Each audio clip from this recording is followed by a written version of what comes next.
ہیں ان کے پیر خانہ کے موجودہ سجادہ نشین بھی یہاں تشریف فرما ہیں۔ یہ سب اتنی نوری اور مقدس صورتیں ہیں کہ جن کی زیارت کرنے سے جنت مل سکتی ہے۔ مجھے پہلے مرتبہ جہاں عرس شریف کی محفل کے اندر حاضری کا اتفاق ہوا، ویسے تو بارہا مرتبہ میں حاضری دے چکا ہوں۔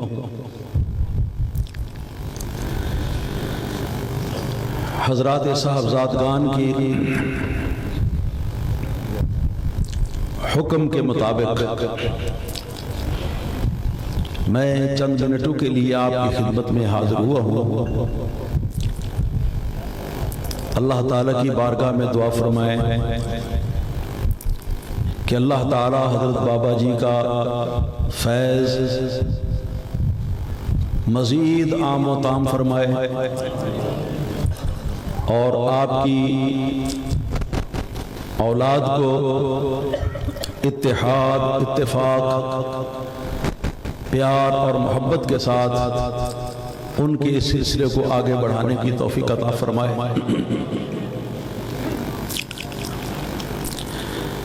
میں نے جو آیت کریمہ قرآن مجید فرقان حمید میں سے پڑھنے کا شرف حاصل کیا ہے، اس میں رب تعالیٰ نے ارشاد فرمایا ہے، یا ایھا الذین آمنوا، اے وہ لوگو جو ایمان لائے ہو، اتقوا اللہ، اللہ سے ڈرو اور تقوی حاصل کرو، وابتغوا الیہ الوسیلہ، اور اللہ پاک کی طرف رسائی حاصل کرنے کا وسیلہ ڈھونڈو، وجاہدوا فی سبیلہ، اور اس کی راہ میں خوب کوشش کرو، لعلکم تفلحون، تاکہ تم فلاح پا جاؤ، تاکہ تم کامیاب ہو جاؤ۔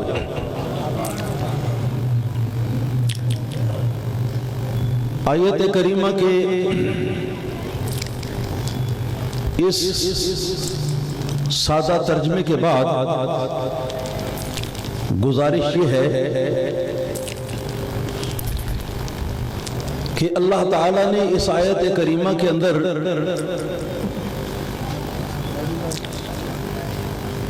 فلاح کی اور کامیابی کی بنیادیں ہمیں فراہم فرمائی۔ ان میں سے پہلی بات ہے ایمان۔ یا ایھا الذین آمنوا، ایمان۔ دوسری بات ہے تقوی، اتقوا اللہ۔ تیسری بات ہے وسیلہ ڈھونڈنا، وابتغوا الیہ الوسیلہ۔ اور چوتھی بات ہے جاہدوا فی سبیلہ، اس کی راہ میں خوب کوشش کرنا، خوب محنت کرنا۔ تو یہ چار بنیادیں ہیں، ان کو اگر مکمل کر لیا جائے تو پھر اس کے نتیجے میں ہمیں دنیا اور آخرت کی کامیابی اور فلاح حاصل ہو سکتی۔ ان میں سے پہلی چیز ہے ایمان۔ یہ خطاب ایمان والوں سے ہے، بے ایمانوں سے خطاب نہیں۔ ایمان کیا ہے؟ ائمہ متکلمین نے قرآن و سنت کا عطر نکالتے ہوئے قرآن و سنت کا عطر نکالتے ہوئے ایمان کی تعریف یہ کی ہے: الایمان هو التصدیق بما جاء به رسول اللہ صلی اللہ تعالی علیہ وآلہ وسلم من عند اللہ تعالی۔ ائمہ متکلمین فرماتے ہیں کہ ایمان نام ہے تصدیق کرنے، یعنی دل سے مان لینے کا کس چیز کو؟ جو تعلیمات حضرت رسول اکرم صلی اللہ علیہ وسلم اللہ تعالیٰ کے یہاں سے لے کر آئے ہیں، ان سب تعلیمات کو ماننا اور دل سے ماننا، یہ ہے ایمان۔ یہاں پر ایک بات ذہن میں رکھیے کہ جہاں تک سرکار دو عالم صلی اللہ تعالی علیہ وآلہ وسلم کی تصدیق کرنے کا معاملہ ہے تو اس کا مفہوم یہ ہے کہ نبی کریم صلی اللہ تعالی علیہ وآلہ وسلم کی ہر ہدایت جو ہم تک پہنچی ہے اور بابوسوخ ذریعے سے پہنچی ہے، اس پر یقین کرنا اور دل سے اس کو سچا جاننا، سچا ماننا، یہ ہے ایمان۔ اگر کوئی شخص نبی کریم صلی اللہ تعالی علیہ وآلہ وسلم کی لائی ہوئی چند باتوں کو مانتا ہے اور باقی باتوں سے انکار کرتا ہے تو وہ ایسا ہی کافر ہے جیسا کہ نبی کریم صلی اللہ علیہ وسلم کی ساری ہدایات کا منکر کافر ہے۔ اور حد یہ ہے کہ اگر نبی کریم صلی اللہ تعالی علیہ وآلہ وسلم کی وہ لائی ہوئی تعلیمات و ہدایات جو ہیں ان سب کو تو مان لے، مگر صرف ایک ہدایت کو، صرف ایک نقطے کو وہ تسلیم نہ کرے تو وہ بھی ویسا ہی کافر ہے جیسا کہ تمام تعلیمات نبویہ کا منکر جو ہے وہ کافر ہے۔ اس میں اور اس میں کوئی فرق نہیں ہے۔ یہ اس لیے عرض کر رہا ہوں کہ آج کل رواج بن چکا ہے قرآن پاک کی آیتوں کا سٹیجوں کے اوپر پڑھنا، اسمبلی کے اندر بھی پڑھنا اور ان کے غلط معنی اور مفاہیم جو ہیں وہ بیان کر کے تو یہ سمجھانا کہ جو بھی کلمہ پڑھتا ہے وہ مسلمان ہے، بس چاہے وہ نماز پڑھے نہ پڑھے، رسول اللہ صلی اللہ علیہ وسلم کی تعلیمات میں سے آدھی تعلیمات کو مانتا ہو، آدھی تعلیمات کو نہ مانتا ہو، کیسا بھی ہو وہ مسلمان ہے۔ فلا حول ولا قوت الا باللہ العلی العظیم۔ تو یاد رکھیں جیسا تمام تعلیمات نبویہ کا منکر کافر ہے، ایسے ہی نبی کریم صلی اللہ علیہ وسلم کی تعلیمات میں سے صرف ایک پوائنٹ کا جو منکر ہے وہ بھی ویسا ہی کافر ہے، اس میں اور اس میں کوئی فرق نہیں ہے۔ اب ایمان کی دو قسمیں، ذرا توجہ، ایک ہوتا ہے ایمان مقبول، ایک ہوتا ہے ایمان مردود۔ ایمان مقبول اور ایمان مردود۔ ایمان مقبول کا معنی کیا ہے؟ وہ ایمان جو اللہ کی بارگاہ میں قبول ہے، جسے اللہ تعالیٰ بھی تسلیم کرتا ہے کہ واقعی تیرے پاس ایمان ہے، واقعی تو مومن ہے، مسلمان ہے۔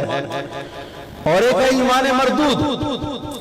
ایمان مردود وہ ہے کہ دل کے اندر حضور نبی کریم صلی اللہ تعالی علیہ وآلہ وسلم کی تعلیمات میں سے ایک ایک پوائنٹ اور ایک ایک حرف کو تو وہ سچا جانتا اور مانتا ہو، مگر ایمان کی بعض شرائط جو ہم کے پورا نہ ہونے کی وجہ سے اللہ تعالیٰ وحدہ لا شریک اور اس کے رسول کریم صلی اللہ علیہ وسلم کی طرف سے اس کے ایمان کو ریجیکٹ کر دیا گیا ہو اور کہا گیا ہو کہ جا تیرا ایمان قبول نہیں،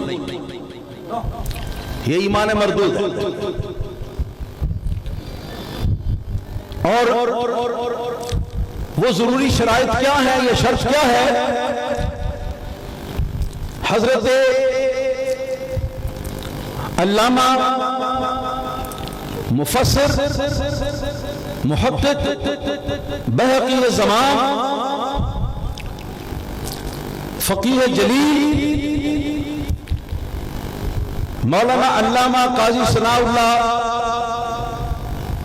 مظہری مجددی نقشبندی رضی اللہ تعالیٰ عنہ کی ذات گرامی نے اس سرسبز الفاظ کے ساتھ بیان کیا ہے کہ نبی کریم صلی اللہ تعالیٰ علیہ وآلہ وسلم کے ساتھ گرویدگی کے ساتھ، گرویدگی کا مطلب کیا ہے؟ سرکار پر فدائیت کا جذبہ، فدائیت کا جذبہ، یہ فدائیت کا جذبہ ہو اور فدائیت کا جو جذبہ ہے اس کے ساتھ ساتھ نبی کریم صلی اللہ تعالیٰ علیہ وسلم کی ذات بابرکات کے ساتھ عہد وفا جو ہے اس کو باندھ لے۔ یہ دو چیزیں ہوں گی، سرکار کے ساتھ وفاداری کا عہد اور سرکار دو عالم صلی اللہ علیہ وسلم کی ذات اقدس پر گرویدہ ہونا۔ یہ دو چیزیں جو ہے یہ ایمان کے قبول کی شرط ہے، جب تک یہ نہ ہوگی ایمان قابل قبول نہیں ہوتا۔ اب دیکھیے جیسے سورہ بقرہ کے ابتدائی آیات کے اندر رب تعالیٰ ارشاد فرماتا ہے وَمِنَ النَّاسِ مَن يُؤْمِنُ بِاللَّهِ مَن يَقُولُ آمَنَّا بِاللَّهِ وَالْيَوْمِ الْآخِرِ وَمَا هُمْ بِمُؤْمِنِينَ۔ رب فرماتا ہے کہ لوگوں میں سے کئی لوگ ایسے ہیں جو کہتے ہیں کہ ہم ایمان لائے اللہ سے لے کر آخرت تک ہر چیز پر، جس چیز پر ایمان لانا ضروری ہے ہم نے اس کو مان لیا، ہم نے دل سے اس کی تصدیق کر لی۔ کئی لوگ نہ وہ یہ کہتے ہیں، لیکن رب فرماتا ہے وَمَا هُمْ بِمُؤْمِنِينَ، ان کا ذکر کر کے رب فرماتا ہے وَمَا هُمْ بِمُؤْمِنِينَ، یہ مومن نہیں ہے، یعنی ان کا ایمان میری بارگاہ میں قابل قبول اور قابل تسلیم نہیں ہے۔ اسی طرح سورۃ المنافقین کے اندر آغاز ہی میں نبی کریم صلی اللہ تعالیٰ علیہ وسلم کو خطاب کرتے ہوئے رب تعالیٰ وحدہ لا شریک نے ارشاد فرمایا اذا جاءك المنافقون قالوا نشهد انك لرسول اللہ، یا رسول اللہ صلی اللہ تعالیٰ علیہ وسلم بے شک منافقین جس وقت سرکار کی بارگاہ میں حاضر ہوتے ہیں تو اس وقت کہتے ہیں انکا لرسول اللہ، انا حرف تحقیق ہے جو قسم کے معنی میں ہے، بے شک کہا میں نے آپ اے محمد صلی اللہ علیہ وسلم، بے شک آپ لرسول اللہ، رسول اللہ سے پہلے جو لام ہے یہ بھی تاکید کے لیے، یہ بھی قسم کے مفہوم میں ہے، اور ایک حرف اس کے شروع میں آیا ہے وہ بھی قسم کے معنی میں ہے، وہ انہ ہے۔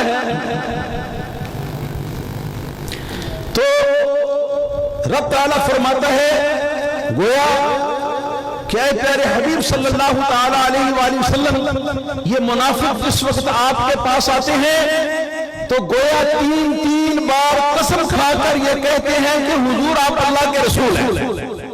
بات سمجھے کہ نہیں سمجھے؟ منافقین کیا کہتے ہیں؟ تین بار قسم کھا کر کہتے ہیں کہ حضور آپ باقی اللہ کے رسول ہیں۔ وَاللَّهُ يَعْلَمُ إِنَّكَ لَرَسُولُ، رب تعالیٰ ارشاد فرماتا ہے اور اے پیارے حبیب میں خوب جانتا ہوں کہ تو واقعی میرا رسول ہے، میں خوب جانتا ہوں کہ تو واقعی میرا رسول ہے۔ وَاللَّهُ يَشْهَدُ إِنَّ الْمُنَافِقِينَ لَكَاذِبُونَ، جیسے وہاں شہادت کا لفظ ایسے یہاں شہادت کا لفظ، جیسے وہاں انہ کا لفظ ایسے یہاں بھی انہ کا لفظ، جیسے وہاں لام تاکید اسی طرح یہاں بھی لام تاکید، جیسے وہاں تین قسمیں ایسے یہاں بھی تین قسمیں۔ رب تعالیٰ تین قسمیں کھا کر ارشاد فرماتا ہے کہ اے حبیب علیہ السلام، اگرچہ اللہ تعالیٰ یہ بات جانتا ہے کہ واقعی آپ میرے رسول ہیں، پر اللہ تعالیٰ 3 بار قسم کھا کر کہتا ہے کہ یہ منافق جھوٹے، 3 بار قسم کھا کر سرکار کو اللہ کا رسول کہتے ہیں، رب بھی 3 بار قسم کھا کر ان کو جھوٹا کہتا ہے۔ کیوں؟ اس لیے کہ ان منافقین میں اکثریت جو ہے یہ یہود مدینہ کی تھی، کچھ بنو اوس اور خزرج کے افراد بھی منافقت کا شکار ہو چکے تھے، اور ان حضرات کا حال یہ تھا کہ اپنی کتابوں کے اندر جو کچھ انہوں نے پڑھا ہوا تھا اس کی روشنی میں ان کا دل اس بات کو تسلیم کرتا تھا کہ حضور واقعی وہ نبی آخر الزمان ہیں علیہ السلام کہ جن کے بارے میں ہماری بائبل کے اندر پیشین گوئیاں جو ہے وہ کی گئی ہیں۔ وہ دل سے سرکار دو عالم صلی اللہ علیہ وسلم کی ذات کو پہچانتے تھے، جانتے تھے، سرکار کی سچائی کو مانتے تھے اپنے دل سے، بلکہ زبان سے بھی اس کا اظہار کرتے تھے۔ اس کے باوجود وہ منافق کے منافق کس وجہ سے؟ اس لیے کہ انہوں نے عہد وفا پیارے مصطفیٰ صلی اللہ علیہ وسلم کے ساتھ نہیں باندھا، اور رسول اللہ صلی اللہ علیہ وسلم پر فدا ہونے کے لیے وہ تیار تھے، حضور کے گرویدہ نہیں۔ صرف یہ اتنی بات ہے جس کی وجہ سے ان کے 3 بار قسم کھا کر کلمہ پڑھنے کے باوجود اللہ تعالیٰ نے ان کے ایمان کو رد کیا۔ آپ کہیں گے کہ منافق جو ہے وہ بھی دل سے مانتے تھے، دل سے پہچانتے تھے۔ میں کہوں گا کہ ہاں، اللہ تعالیٰ ارشاد فرماتا ہے الذین آتیناہم الکتاب یعرفونہ کما یعرفون ابناءہم۔ رب تعالیٰ فرماتا ہے کہ جن لوگوں کو ہم نے کتاب دی ہے وہ لوگ اہل کتاب یہودی اور عیسائی محمد صلی اللہ علیہ وسلم کے سچا رسول ہونے کو اس طرح پہچانتے ہیں جس طرح کہ وہ اپنے بیٹوں کو پہچانتے ہیں۔ جس طرح کوئی شخص اپنے بیٹے کے پہچاننے میں خطا نہیں کرتا، اسی طرح ان میں سے کوئی شخص رسول اللہ صلی اللہ علیہ وسلم کے واقعی سچا رسول ہونے میں اور آپ کی سچائی کے پہچاننے میں ان میں سے کوئی شخص جو ہے وہ ناکام اور خطا کار نہیں ہے، بلکہ سب کچھ جانتا ہے، سب کچھ یہ کرتا ہے۔ اور اس سلسلہ کی ایک مزید کڑی جو ہے یہ مباہلے کے وقت سامنے آئی، جس کا تذکرہ علماء سیر نے بھی کیا ہے، اور اس کے علاوہ ائمہ محدثین نے بھی کیا ہے، اس کے علاوہ ائمہ مفسرین نے بھی کیا ہے کہ سرکار دو عالم صلی اللہ تعالی علیہ وآلہ وسلم کے ساتھ جب مباہلہ طے ہوا عیسائی پادریوں کا، تو نبی کریم صلی اللہ تعالی علیہ وآلہ وسلم اپنے مخصوص ترین اہل بیت کرام کو ساتھ لے کر میدان میں نکلے، اور دوسری طرف سے وہ بنو اسرائیل کے یہود و نصارہ کے جو بڑے تھے، بزرگ اور ان کے پادری تھے اور ان کے عبادت گزار تھے، احبار و رہبان، وہ نکلنے لگے کہ اچانک ان کا جو ٹاپ پادری تھا، سب سے بڑا پادری، وہ ان کو کہنے لگا کہ یا معشر الیہود والنصارى لا تبتہلوا بمحمد صلی اللہ علیہ وآلہ وسلم فإنی أرى واللہ وجوہا لو سأل اللہ أن يزيل لهم الجبل لأزالهم من مكانه۔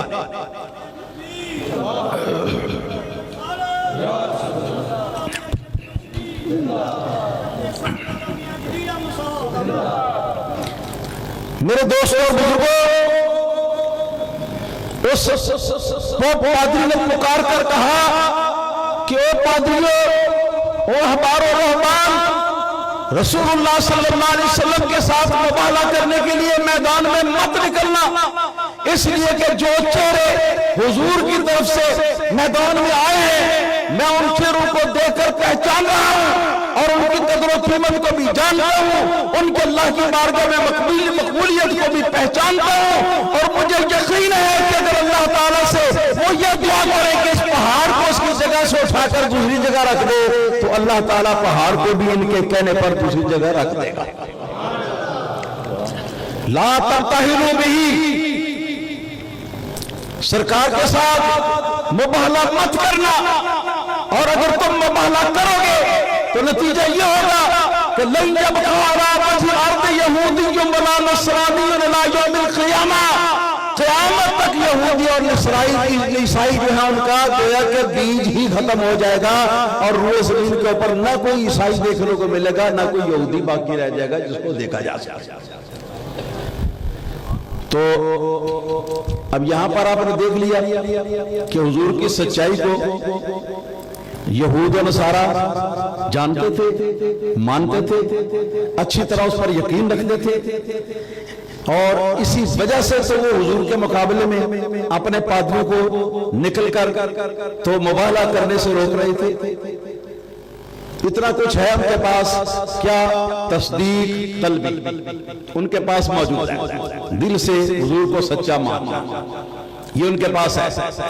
پر جو ان میں سے منافقین ہیں ان کے پاس تین بار قسم کھا کر اقرار باللسان بھی ہے، زبان کا اقرار بھی ہے، مگر اس کے باوجود رب تعالیٰ ان کو جھوٹا کہتا ہے دعوی ایمان میں۔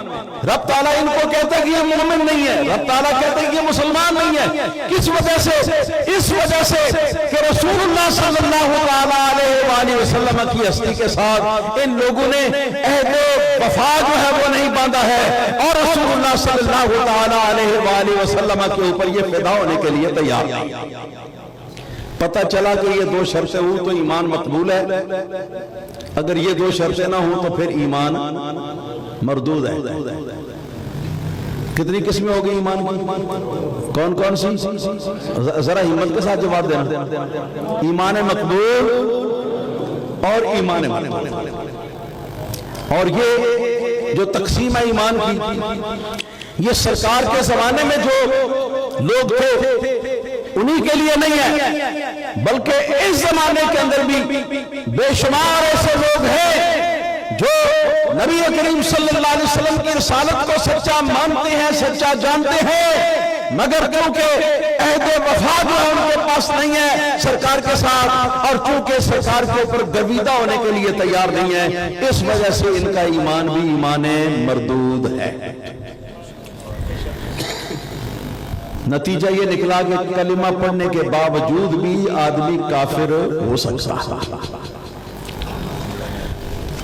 تو ایمان جو ہے یہ تندرست ہونا چاہیے، خالص اور درست ہونا چاہیے، یہ پہلی شرط ہے فلاح دارین۔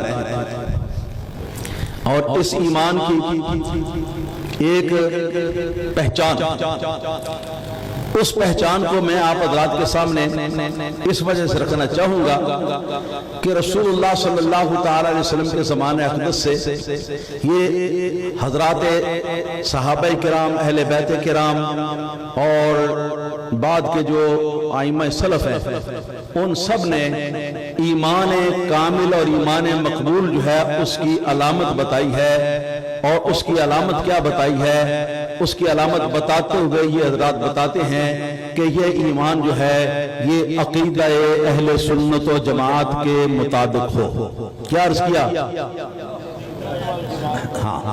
کامل ایمان کیا ہے؟ عقیدہ اہل سنت و جماعت۔ کامل ایمان کیا ہے؟ عقیدہ اہل سنت و جماعت۔ رسول اللہ صلی اللہ علیہ وسلم کا ارشاد گرامی ہے، آپ فرماتے ہیں کہ میری امت کے اندر میرے بعد 73 فرقے ہوں گے، ان 73 میں سے 72 جہنم میں جائیں گے، ایک جنت میں جائے گا۔ جب سرکار سے پوچھا گیا کہ وہ ایک جنت میں جانے والا کون سا ہے، تو امام حجت الاسلام غزالی رحمت اللہ تعالی علیہ اپنی احیاء العلوم میں، امام ابو النصر فقیہ اور محدث ابو اللیث سمرقندی رحمت اللہ تعالی علیہ اپنی کتاب تنبیہ الغافلین کے اندر کئی سندوں کے ساتھ لکھتے ہیں کہ رسول اللہ صلی اللہ علیہ وسلم نے جس وقت صحابہ نے پوچھا کہ وہ 73 میں سے ایک بچ کر جنت میں جانے والا کون سا فرقہ ہے، تو رسول اللہ صلی اللہ علیہ وسلم نے ارشاد فرمایا ہم اہل السنت والجماعت۔ اب فرمایا اہل سنت والجماعت۔ بات سمجھ میں آئی ہے کہ نہیں؟ تو پتہ چلا کہ ایمان کامل اگر پرکھنا ہو، ایمان تندرست اگر دیکھنا ہو، ایمان صحیح اور خالص اگر دیکھنا ہو، تو اس کی پہچان کیا ہے کہ اہل سنت و جماعت کے عقیدے پر ہے یا نہیں۔ اگر اہل سنت و جماعت کے عقیدے پر ہے تو پھر اس کا ایمان کامل ہو سکتا ہے، اور اگر اہل سنت و جماعت کے عقیدے پر نہیں تو اس کا ایمان کامل نہیں۔ یہ تو رسول اللہ صلی اللہ علیہ وسلم کی گواہی ہے۔ تھوڑا سا آگے چلیں، امام اوزاعی رضی اللہ تعالی اپنے شیخ اور استاد حضرت امام ابن شہاب زہری یہ روایت کرتے ہیں۔ ابن شہاب زہری کون ہے؟ جنہوں نے نبی کریم صلی اللہ علیہ وسلم کے صحابہ کرام کا بکثرت زمانہ پایا ہے، اور نبی پاک صلی اللہ علیہ وسلم کے صحابہ کے دور کے اندر ہوئے، اور ان کے شاگرد ان سے یہ نقل کیا ہے کہ وہ ابن شہاب زہری فرماتے ہیں کہ کان الناس زمن رسول اللہ صلی اللہ علیہ وآلہ وسلم اہل سنہ۔ وہ ارشاد فرماتے ہیں امام ابن شہاب زہری کہ رسول اللہ صلی اللہ علیہ وسلم کے زمانے کے تمام مسلمان اہل سنت تھے، تمام مسلمان اہل سنت۔ ابو بکر صدیق اہل سنت، فاروق اعظم اہل سنت، عثمان ذو النورین اہل سنت، علی مرتضی شیر خدا اہل سنت، حضرت بی بی فاطمہ الزہرا اہل سنت، حسنین کریمان اہل سنت، حضرت حمزہ شیر خدا، حضرت عباس نبی کریم صلی اللہ علیہ وسلم کے چچا جان اہل سنت، بلال حبشی اہل سنت، صہیب رومی اہل سنت، سلمان فارسی اہل سنت۔ الغرض کہ نبی کریم صلی اللہ علیہ وسلم کے زمانے کے اندر تمام صحابہ و تابعین جو ہیں وہ اہل سنت تھے۔ ان کا ایمان کیسا تھا؟ ان کا ایمان وہی تھا جو اہل سنت و جماعت کا ہوتا ہے، اہل سنت و جماعت کا ہوتا ہے۔ اسی لیے تو حضرت عبداللہ بن عباس رضی اللہ تعالیٰ جو نبی کریم صلی اللہ تعالیٰ علیہ وسلم کے چچا عباس کے صاحبزادے بھی ہیں، حضور کے شاگرد رشید بھی ہیں، وہ اپنی سند ان کی سند کے ساتھ امام ہبت اللہ ابو القاسم لالکائی رحمت اللہ تعالیٰ علیہ نے کتاب السنہ کے اندر ان کا یہ قول نقل کیا ہے کہ وہ ارشاد فرماتے ہیں کہ النظر الى وجہ رجل يدعو الى السنة وینہا عن البدع عبادت۔ حضرت عبداللہ بن عباس رضی اللہ تعالیٰ عنہ ارشاد فرماتی ہے کہ اہل سنت و جماعت کا وہ عالم کہ جو سنت کی طرف لوگوں کو دعوت دیتا ہو اور بدعقیدگی اور گمراہی سے لوگوں کو منع کرتا ہو، ایسے اہل سنت و جماعت کی عالم کے چہرے کو دیکھنا عبادت۔ یہ حضرت عبداللہ بن عباس رضی اللہ تعالیٰ عنہ کا ارشاد گرامی ہے، اور یہ ارشادات ائمہ سلف کے اتنے زیادہ ہیں کہ میں ان سب کو بیان نہیں کر سکتا، بس صرف نمونہ آپ کو میں نے دکھا دیا ہے۔ اب اس کا نتیجہ کیا ہوا؟ صحابہ کرام اور اہل بیت کرام جو ہیں جب اہل سنت و جماعت ہیں تو ان کے بعد کی ائمہ جو ہیں وہ سارے بھی پھر اللہ تعالیٰ کے فضل و کرم سے اہل سنت و جماعت ہیں۔ امام اعظم ابو حنیفہ رضی اللہ تعالیٰ عنہ اہل سنت، بولو اہل سنت۔ امام مالک رضی اللہ تعالیٰ عنہ اہل سنت ہے۔ امام شافعی رضی اللہ تعالیٰ عنہ اہل سنت ہے۔ امام احمد بن حنبل رضی اللہ تعالیٰ عنہ اہل سنت ہے۔ حضرت معروف کرخی اہل سنت ہے۔ حضرت باشر بستامی رحمت اللہ تعالیٰ علیہ اہل سنت ہیں۔ حضرت ابو بکر شبلی اہل سنت ہیں۔ حضرت غوث پاک رضی اللہ تعالیٰ عنہ اہل سنت کے امام ہیں۔ حضرت خواجہ بہاؤالدین نقشبند رحمت اللہ تعالیٰ علیہ اہل سنت کے امام ہیں۔ حضرت خواجہ بہاؤالدین حضرت خواجہ معین الدین چشتی اجمیری رحمت اللہ تعالیٰ علیہ اہل سنت کے امام ہیں۔ حضرت شیخ احمد فاروقی مجددی رضی اللہ تعالیٰ عنہ کی شخصیت جو ہے وہ بھی اہل سنت جماعت کے امام ہیں۔ حضرت خواجہ شہاب الدین عمر سہروردی رضی اللہ تعالیٰ عنہ بھی اہل سنت جماعت کے امام ہیں۔ حضرت داتا گنج بخش علی اجمیری رحمت اللہ تعالیٰ علیہ بھی اہل سنت کے امام ہیں۔ حضرت شاہ عبد المعالی رحمت اللہ تعالیٰ علیہ بھی اہل سنت و جماعت کے امام ہیں۔ حضرت امام علی الحق سیالکوٹی شہید رضی اللہ تعالیٰ عنہ بھی اہل سنت کے امام ہیں۔ بابا فرید الدین گنج شکر رحمت اللہ علیہ بھی اہل سنت کے امام ہیں۔ تاجداران کوٹلہ شریف بھی اہل سنت کے امام ہیں۔ اسی طرح پاکستان اور انڈیا کے اندر دنیا میں جہاں جہاں بڑی بڑی روحانی گدیاں ہیں ان سب کے سجادہ نشین جو ہیں اللہ تعالیٰ کے فضل و کرم سے وہ اہل سنت ہیں، اہل سنت۔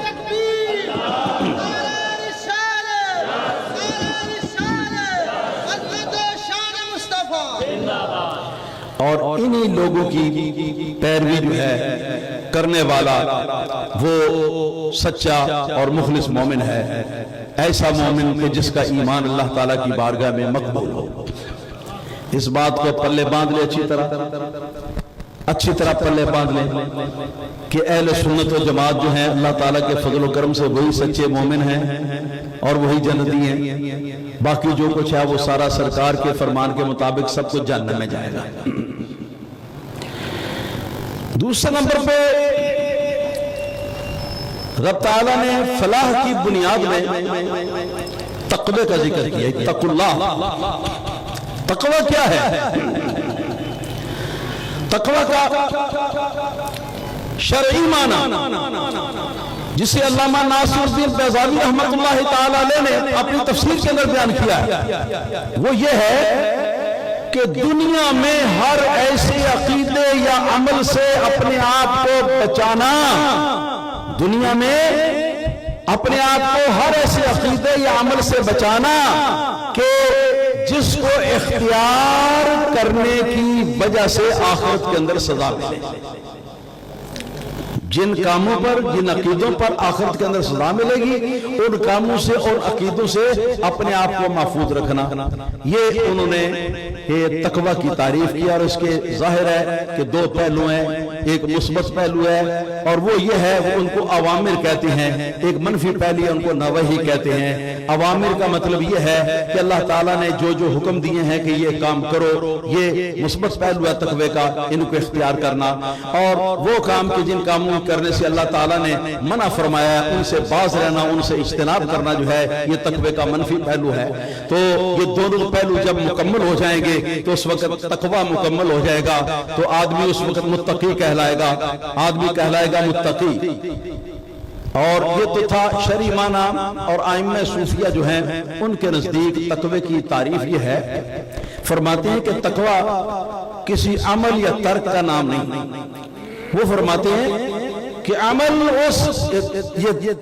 تقوی اس عمل کا، تقوی اس کیفیت کا نام ہے، تقوی اس کیفیت کا نام ہے کہ جو آدمی شرع شریف کے دونوں پہلو جن پر عمل کرنے کا حکم ہے ان پر عمل کرے، اور جن سے باز رہنے کا حکم ہے ان سے باز رہے، تو پھر اس کے اوپر وہ ریاضت کرتا رہے، اس کے اوپر وہ مشق جاری رکھے، یہاں تک کہ اس کے اوپر مشق جاری رکھتے ہوئے اس کو یہ ملکہ حاصل ہو جائے کہ اللہ تعالیٰ کے احکام کی پیروی کرنا، اور جن کی اسے اس نے روکا ان سے رکنا جو ہے وہ اس کی عادت اور اس کا مزاج بن جائے۔ اس عادت اور مزاج کا، اس عادت اور مزاج کی کیفیت کا نام ہے تقوی، حضرات ائمہ صوفیہ کے نزدیک۔ اس کے بعد تیسری چیز رب تعالیٰ نے جو ارشاد فرمائی ہے وہ فرمایا ہے وَابْتَغُوا إِلَيْهِ الْوَسِيلَةَ۔ وَابْتَغُوا ابتغاء میں سے، باب افتعال میں سے مادہ با غین اور یا ہے، تو اس میں سے یہ صیغہ امر حاضر ہے۔ وَابْتَغُوا کا معنی ہے اور ڈھونڈو، اور ڈھونڈو، الہی اللہ تک پہنچنے کا، الہی ہے اللہ تک پہنچنے کا، ڈھونڈو اللہ تک پہنچنے کا، کیا الوسیلہ، وسیلہ، اللہ تک پہنچنے کا وسیلہ حاصل کرو، اللہ تک رسائی حاصل کرنے کا وسیلہ۔ پہلے تو یہ عرض کر دوں کہ اللہ تعالیٰ کے پاس پہنچنا جو ہے، کوئی شخص اس کو یہ نہ سمجھے کہ اللہ تعالیٰ کسی زمان یا کسی مکان کے اندر مقید ہے کہ اس زمانے میں یا اس مکان میں پہنچیں گے ہم تو اللہ تعالیٰ کو پا لیں گے، وہ تو ان سب چیزوں کا خالق ہے اور ان سب چیزوں سے وہ پاک ہے۔ اللہ تعالیٰ وحدہ لا شریک کو پا لینا جو ہے، اس کا مفہوم یہ ہے کہ اللہ تعالیٰ وحدہ لا شریک کی معرفت کو آدمی صحیح طریقے سے حاصل کرے، اور اللہ تعالیٰ کی معرفت کو حاصل کرنے کے ساتھ ساتھ اللہ تعالیٰ کی رضا اور اللہ تعالیٰ کے قرب رتبی کو حاصل کرے۔ قرب مکانی تو وہاں ہو نہیں سکتا، قرب رتبی اس کو تلاش کرے۔ یہ ہے منزل جو ہے، یہ منزل ہے اللہ تعالیٰ تک رسائی کی منزل، اور اسی منزل کے حاصل کرنے کے لیے رب تعالیٰ وحدہ لا شریک نے ارشاد فرمایا وَابْتَغُوا إِلَيْهِ الْوَسِيلَةَ کہ اللہ تعالیٰ وحدہ لا شریک تک پہنچنے کا وسیلہ تلاش کرو۔ اور وہ وسیلہ کیا ہے؟ پہلے تو میں وسیلے کا مفہوم عرض کروں۔ امام ابن کثیر اپنی تفسیر میں اور دیگر بے شمار ائمہ تفسیر اپنی تفاسیر میں اور ائمہ لغت اپنی کتابوں میں فرماتے ہیں کہ الوسیلۃ من الوصل، وسیلہ جو ہے وہ واو سین اور لام کے مادے سے بنا ہے، اور علی وزن فعیلۃ، یہ فعیلہ کے وزن پر ہے۔ پھر ارشاد فرماتے ہیں کہ وَهُوَ مَا يُتَقَرَّبُ وَمَا يُتَوَسَّلُ بِهِ هُوَ مَا يُتَوَسَّلُ بِهِ إِلَى الْمَقْصُودِ لِتَحْصِيلِ الْمَقْصُودِ۔ فرماتے ہیں ائمہ مفسرین اور ائمہ لغت کہ وسیلہ نام ہے اس چیز کا کہ جس چیز کو ذریعہ بنایا جائے مراد تک پہنچنے کا، اپنے مقصود تک پہنچنے کا ذریعہ جس کو بنایا جائے تو اس کا نام ہے وسیلہ۔ یہاں اللہ پاک نے اپنی ذات تک رسائی حاصل کرنے کا ذریعہ جو ہے بندوں کو حاصل کرنے کا حکم دیا ہے، تو پھر یہ وسیلہ کون سا ہے؟ ظاہر ہے کہ آج کل کی عرف اور آج کل کے محاورے میں جس کو پیر کامل کہتے ہیں، جس کو ولی عارف کہتے ہیں، وہی وسیلہ اللہ تعالیٰ کے فضل و کرم سے، کیونکہ وہی آدمی کو وہ راستہ دکھاتا ہے کہ جس راستے پر چل کر بندہ جو ہے وہ اللہ تعالیٰ کی معرفت بھی حاصل کر لیتا ہے، اللہ تعالیٰ کا قرب بھی حاصل کر لیتا ہے، اور اللہ تعالیٰ کی رضا کا بھی وہ مقام حاصل کر لیتا ہے جو کہ مقصود اصلی ہے ساری کائنات کے پیدا کرنے سے۔ حضرت شاہ ولی اللہ محدث دہلوی رضی اللہ تعالیٰ عنہ، جی ٹھیک ہے، حضرت شاہ ولی اللہ محدث دہلوی رضی اللہ تعالیٰ عنہ اپنی کتاب القول الجمیل میں، اسی طرح